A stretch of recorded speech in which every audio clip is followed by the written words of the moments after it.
Chapter 26, Wednesday, March 28th, money saved, $395.32. Mr. It takes me a week to grade tests, Colander, handed back our math quizzes that very morning. Really? Just when things were starting to go right for me, too.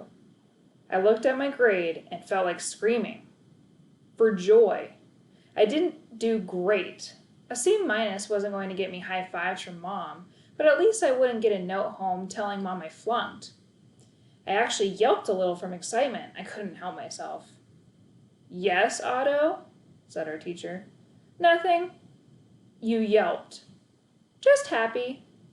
You got a C. A C-? Isn't life wonderful? I felt so good. I didn't even get upset staring at Lexi's wall of posters along the hall when I left class. The student body elections would be next week, and the posters would all come down. Next week, life would be normal. Lexi's science would be gone. I'd be a soccer star.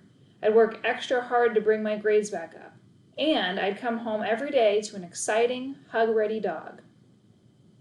I got a C- on my math test, I told Malcolm at lunch. Fist bump!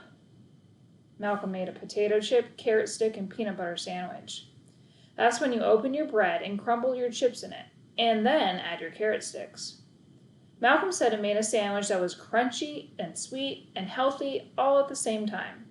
But I just thought it was a waste of potato chips. You know, a C- is a horrible grade, right? I think horrible is a bit strong. Less than stellar, I would say. No, it's horrible. I'd be grounded for a week if I got a C-, but at least you're happy. It means I can still get a dog. I can still win. Malcolm finally fist bumped me. Things are looking good, agreed Malcolm. I was adding up your earnings. You've got some weird numbers, though. And you have about $20 more than I thought you did. Where did that come from? A generous tip, I mumbled, looking away and trying not to think of Lexi's hidden cash stash. Well, if you sell another subscription, you could make it to $500 before the weekend. If not, you'll still squeak over. Just don't mess it up. How can I possibly mess it up? I asked. I'm the world's greatest dog walker. Malcolm shook his head and then took a bite of his sandwich. His crispy chomps sounded like someone walking on thin ice. I chewed my cheese sandwich. Even I couldn't mess this up. I was in an even better mood later when I walked Ruffy. His owner, Mrs. Singer, bought a subscription and she didn't even argue about the price.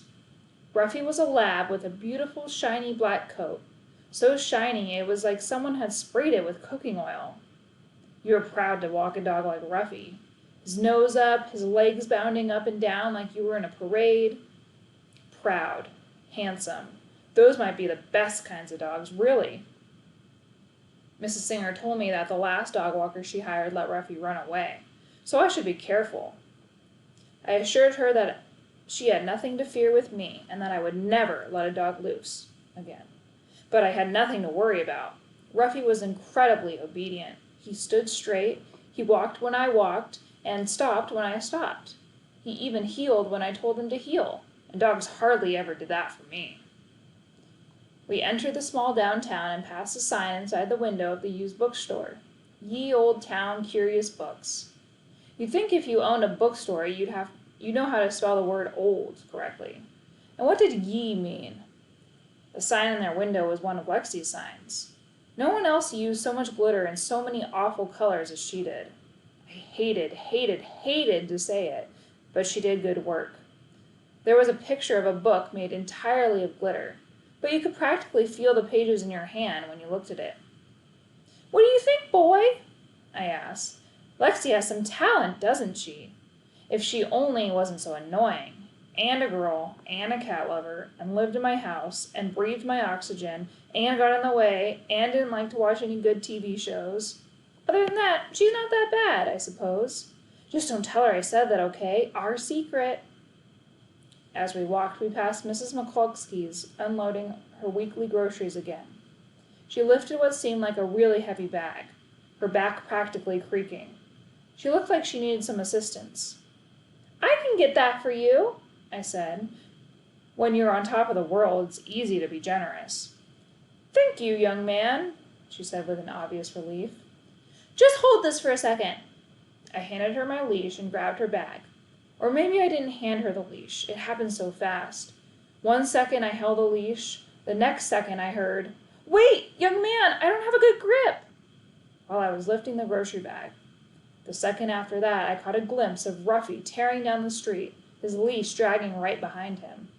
"Ruffy, wait!" I cried. "Oh no!" exclaimed Mrs. McCluskey. "What did I do?" But she hadn't done anything. I had. I had been warned he liked to escape too. I wanted to hit my head against the car door, but I was holding a giant bag of groceries, so I couldn't, and I would probably dent the car. "Ruffy!" I cried, my stomach filling with panic. I bet he'd been planning on escape the whole time, pretending to be respectful and such. Mrs. McCluskey looked positively mortified. "It wasn't your fault," I squeaked. For a second, I didn't know what to do. I couldn't exactly chase him holding a heavy bag of groceries. After a second of indecision, I put the bag down on the ground, but by then I didn't even see Ruffy anymore. "Where'd he go?" I asked, my stomach tightening, my breathing wheezing. "Ruffy!"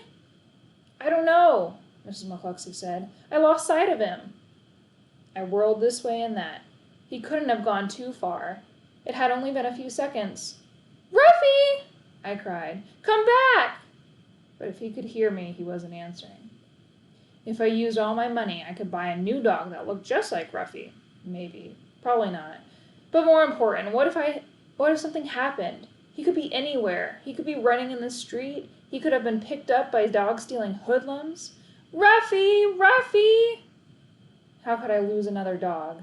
I was the most irresponsible dog walker ever. I didn't deserve to have my own dog. But right then and there, I didn't care. I just wanted to find Ruffy. I just wanted him to be okay. I cut my mouth and yelled as loud as I could, "Ruffy!" Bark. "Ruffy?" Bark, bark. Ruffy came from behind the corner, marching slowly.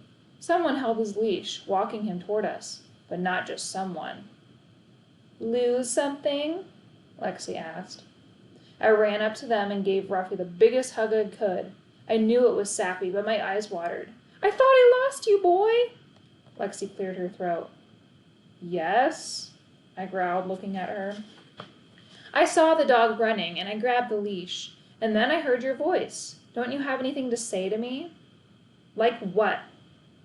"Starts with a T and ends with a hank you, as in, thank you for saving me?" She smirked. I gulped. I hated to say it. I truly, deeply wanted to say anything but this. But I said it anyway. "Yeah, okay, thanks." "You're welcome." And then she threw me another smirk before walking away, and I wish I had said something else. Anything else. I wanted to scream after her. "Never mind my thank you." But Ruffy was back and okay, and that was the most important thing. I gave him another big hug. This time, I made sure Mrs. McCluskey held the leash while I carried in her grocery bag. She insisted on giving me a $10 tip, even though I told her she didn't have to. But it just goes to show you that there's such a thing as karma. You do nice things, and nice things happen to you. And if you walk around smirking, then karma bites you in the head. I'd win this war because I deserved to win, because karma was on my side. Unless karma knew about the $20 I accidentally took from Lexi. No, that $20 she owed me. Maybe. Our next chapter is chapter 27, Thursday, March 29th. Money saved, $469.32.